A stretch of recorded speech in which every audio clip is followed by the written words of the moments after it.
Hi hello welcome to my channel cook it Brave. ఈరోజు మనం మళ్ళీ కొత్తది దుబాయ్ వైరల్ మలై టోస్ట్ అనేది చేసుకుంటున్నాం అనమాట.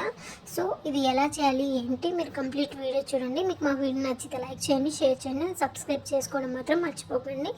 ఓకే, వీడియోలోకి వస్తే ఫస్ట్ మీరు డైలీ టీ ఎలా పెట్టుకుంటారో అలా టీ పెట్టుకోండి. అలా టీ చేసుకొని టీని గోరువెచ్చగా అయ్యే వరకు పక్కన పెట్టుకోండి.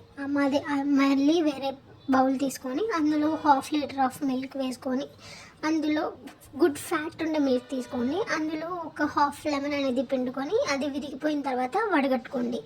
అందులో వాటర్ వేసుకొని మంచిగా పులుపు అనేది లేకుండా వడగట్టుకొని దాన్ని మిక్సీలోకి వేసుకొని 1 table spoon of sugar, 1 table spoon of ఇది ఉంటుంది కదా పాల పొడి, పిల్లలకి ఇస్తాం కదా, అది వేసుకొని అది మంచిగా మిక్సీ పట్టుకున్న తర్వాత దాన్ని మనం బ్రెడ్ ఉంటుంది కదా, బ్రెడ్ మనం తీసుకున్న 2 బ్రెడ్ స్లైసెస్ తీసుకొని అందులో మిడిల్లో దాన్ని కంప్లీట్గా పెట్టుకోండి అనమాట. పెట్టుకొని పైనుంచి టీ పోసుకోవడం. అంతే అండి, సింపుల్గా ఈజీగా ఎవరైనా చేసుకోవచ్చు. చూడండి కన్సిస్టెన్సీ అంతా ఎలా వచ్చిందో నేను చూపిస్తున్నాను. మీకు ఒకవేళ నా వీడియోస్ నచ్చితే లైక్ చేయండి, షేర్ చేయండి. ఇంకా ఇలాంటి వీడియోస్ ఏవి కావాలో కామెంట్ చేయండి. మంచిగా ఇలాంటివి చాలా చేసుకుందాం. ఖచ్చితంగా సబ్స్క్రైబ్ చేసుకోవడం మాత్రం మర్చిపోకండి. Thank you for watching cook it Brave.